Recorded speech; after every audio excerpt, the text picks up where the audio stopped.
मित्रों, जैसा कि महाकवि तुलसीदास ने कहा है कि श्री राम की कथाओं का कोई पारावार नहीं है। आप जितना उनके बारे में अध्ययन करेंगे, आपको उतनी ही नई जानकारी प्राप्त होती रहेगी। इस संदर्भ में अगर ये बात कही जाए कि श्री राम की कथाओं को यदि कोई व्यक्ति अपने पूरे जीवन काल में जानना चाहे तो शायद एक जन्म भी कम पड़ जाए। श्री राम के चरित्र एवं उनकी कथाओं को रामायण में संग्रहित करने का कार्य बहुत सारे संतों ने किया और इसलिए अलग अलग भाषाओं में भी हमें रामायण पढ़ने और सुनने को मिलती है। परंतु वाल्मीकि रामायण, जो कि इन सभी रामायणों का मूल है, उनमें आपको श्री राम से संबंधित ऐसे ऐसे तथ्य जानने को मिलेंगे जिनके बारे में आमतौर पर हमें जानकारी नहीं होती है। इससे पहले भी हमने आपके सामने ऐसे बहुत सारे तथ्य प्रस्तुत किए हैं जिनका स्रोत वाल्मीकि रामायण रहा है और आप सभी ने हमारे उन वीडियोस को सराहा भी है। तो आज की इस कड़ी में भी हम आपके सामने एक ऐसे रोचक रहस्य को लेकर के आए हैं जिसके विषय में अधिकतर लोग अनजान हैं। नमस्कार, मेरा नाम है अनुराग सूर्यवंशी और आप देख रहे हैं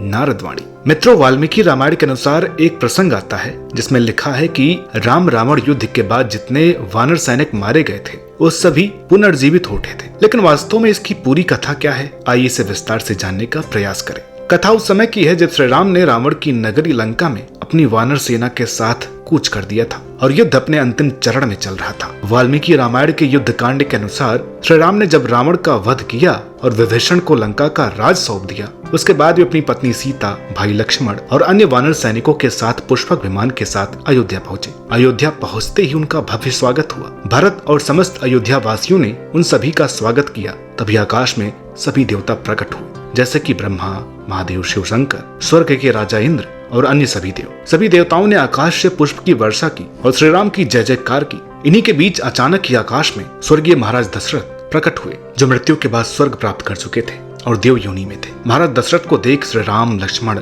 माता सीता और समस्त रघुकुल बड़ा ही प्रसन्न हुआ और उन्हें प्रणाम किया। इस पर महाराज दशरथ ने श्री राम से कहा कि हे पुत्र, तुम जैसा पुत्र न आज तक हुआ है और न ही इस धरती पर कभी होगा। अपने माता पिता की आज्ञा से तुमने 14 वर्ष वन में बिताए और साथ ही दुष्ट रावण का वध कर तुमने रघुकुल की कीर्ति सारे विश्व में फैला दी। आज स्वर्ग में भी सभी तुम्हारे ही यश गुणगान करते हैं और ऐसा सुनकर मुझे भी बहुत प्रसन्नता होती है और इसलिए मुझसे रहा नहीं गया और मैं तुम्हें आशीर्वाद देने यहाँ प्रकट हुआ। इसलिए हे राम, तुम मुझसे जो चाहे वरदान मांग सकते हो। अपने पिता दशरथ की इन बातों को सुनकर श्री राम बोले कि हे पिता, आपका आशीर्वाद तो हमेशा से ही मेरे साथ रहा है और इसलिए मैंने लंका पर विजय प्राप्त की। लेकिन फिर भी यदि आप मुझ पर प्रसन्न हैं तो कृपा करके आप मेरी माँ कैकेयी को क्षमा कर दें, जिनको आपने त्याग देने का श्राप दिया था, क्योंकि इन घटनाओं में उनकी कोई भी गलती नहीं है। श्री राम की इन बातों को सुनकर दशरथ बड़े प्रसन्न हुए और उन्होंने श्री राम से कहा कि पुत्र, तुम वास्तव में मर्यादा पुरुषोत्तम हो, इसलिए मैंने कैकेयी को जो भी अशब्द कहा था उन बातों को मैं वापस लेता हूँ और उसे क्षमा करता हूँ। इतना कहने के बाद दशरथ वहां से अंतर्ध्यान हो गए। इस दृश्य को दूर खड़े देवराज इंद्र भी देख रहे थे और वो ये सोच रहे थे कि श्री राम ने वास्तव में केवल मानव जाति पर ही नहीं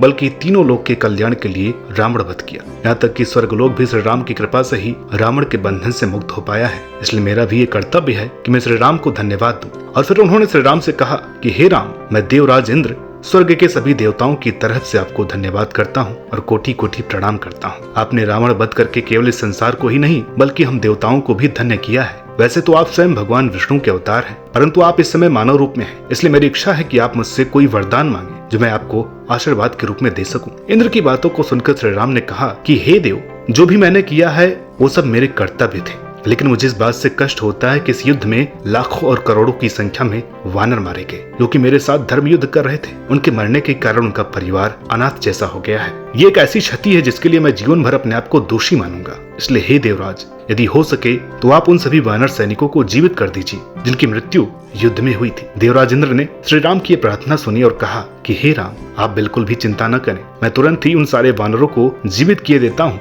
जो इस युद्ध में मारे गए हैं। ऐसा कहकर इंद्र ने सभी वानरों को जीवित कर दिया। जिन वानरों ने युद्ध के दौरान अपने शरीर के कुछ अंश भी गवा दिए थे वो सभी भी पूरी तरह से स्वस्थ होकर खड़े हो गए, जैसे कोई गहरी नींद पूरी करके उठता है। सभी वानर जीवित हो गए और श्री राम की जय जयकार करने लगे। तो मित्रों, आशा है कि आपको आज की ये कड़ी पसंद आई होगी। वीडियो अगर अच्छी लगी हो तो प्लीज इसे लाइक करें, शेयर करें और चैनल पर नए हो तो कृपया इसे सब्सक्राइब अवश्य करें। हम आपके लिए ऐसे ही रोचक तथ्य लेकर के आते रहेंगे। मिलते हैं आपसे अगली वीडियो में एक और नई दिलचस्प जानकारी के साथ। तब तक के लिए नमस्कार।